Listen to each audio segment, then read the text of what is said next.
Le Massa qui cette année offre une place importante à la femme battante, à l'image de Sandra Kouakou. Elle est ivoirienne, responsable d'une structure de communication et bénévole au sein d'une organisation internationale des droits de l'homme. Ce soir, pour le portrait, un pan de sa vie professionnelle et sociale dévoilé avec notre reporter Dangui Dangui. C'est dans ce salon de coiffure, à quelques pas du carrefour Bel-Air, dans la commune de Yopougon, que Sandra Kouakou, à peine la trentaine, vient régulièrement surveiller sa coupe, comme du lait sur le feu. C'est une femme, elle est très exigeante, très méticuleuse. En tout cas, ces coupes-là, il faut que ce soit parfait. C'est la perfection ou rien. Avec sa coupe, Sandra montre bien que le charme peut parfois se cacher dans la simplicité.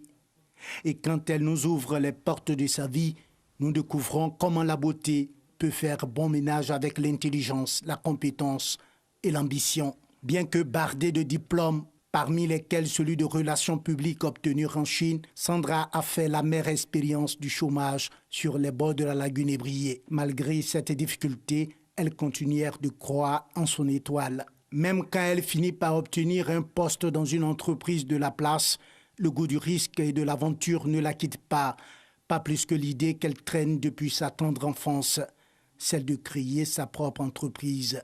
Le destin lui donnera un coup de pouce d'une manière étonnante. En décembre 2015, moi-même j'ai été victime d'un problème sur Internet. Mes images ont été utilisées à des fins pornographiques. Donc je crois que c'est de là le déclic est parti. Si c'est arrivé à moi, ça peut arriver à d'autres personnes justement. Aujourd'hui, on sait combien il est important. Une réputation peut casser une carrière. Il est important aujourd'hui que ce soit pour une marque, pour une entreprise, pour une personnalité de justement protéger sa réputation. Aujourd'hui, Sandra est à la tête de sa propre structure de communication, logée dans un immeuble dans la commune de Yopougon. Elle emploie 5 personnes. C'est ici qu'elle fait ses armes depuis 2 ans. Dans le monde de la communication réputé sans pitié. Fallait maintenant chercher à s'insérer, c'était compliqué. Dépose des dossiers ici et puis en même temps aussi les données concernant le chômage, c'était pas évident. On parlait de 7 millions de chômeurs. Donc c'est là que l'idée d'entreprendre a commencé à trotter dans ma tête. Ses collaborateurs voient en elle une patronne, mais aussi une source d'inspiration. J'ai vraiment de la chance de travailler à ses côtés parce que elle, comme vous avez pu constater, elle est vraiment rigoureuse dans le travail. Elle est minutieuse, en tout cas, en tout ce qui concerne chaque point, les moindres détails de chaque projet.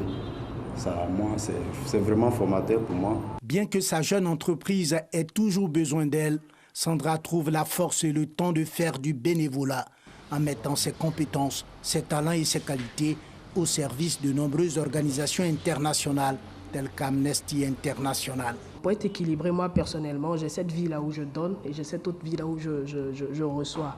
Donc avec l'entreprise, on reçoit et puis avec le bénévolat au sein de cette organisation-là, on donne de nous-mêmes. Après plus de 2 ans de collaboration avec elle, le directeur pays de cette organisation internationale ne tarit pas d'éloges pour Sandra. Sandra a beaucoup d'atouts. Vous savez, nous sommes dans un continent où, vous savez, le monde actuel, c'est l'homme fort, avec un grand H, où la tâche, où la femme est beaucoup mise au second plan. Beaucoup de femmes s'auto-censurent, mais elle, vraiment, ce qui m'a marqué, elle ne se fait pas des préjugés des femmes. Elle se donne à fond. C'est une des rares filles que je travaille, qui jamais m'appelle pour dire mon mec ne m'a pas donné telle chose. Non, elle continue dans son travail. Elle se met au même niveau que les hommes et elle se donne à fond. Entrepreneur, bénévole, consultante, à peine 30 ans, Sandra Kouakou intéresse les chasseurs d'étoiles montantes. De prestigieux magazines lui consacrent des pages entières. Mais sans vertige et d'une humilité à toute épreuve, Sandra, célibataire, reste toujours concentrée sur ce qu'elle appelle l'essentiel. En termes de rêve, fait de cette agence-là la référence en termes de relations publiques dans la sous-région. Femme de caractère, capable de parler chinois, anglais, français, ce livre d'Hillary Clinton, ex-secrétaire d'État américain, sur son bureau, en dit long sur le rêve de la jeune femme qui ne demande qu'on lui donne sa chance, qu'on lui fasse confiance.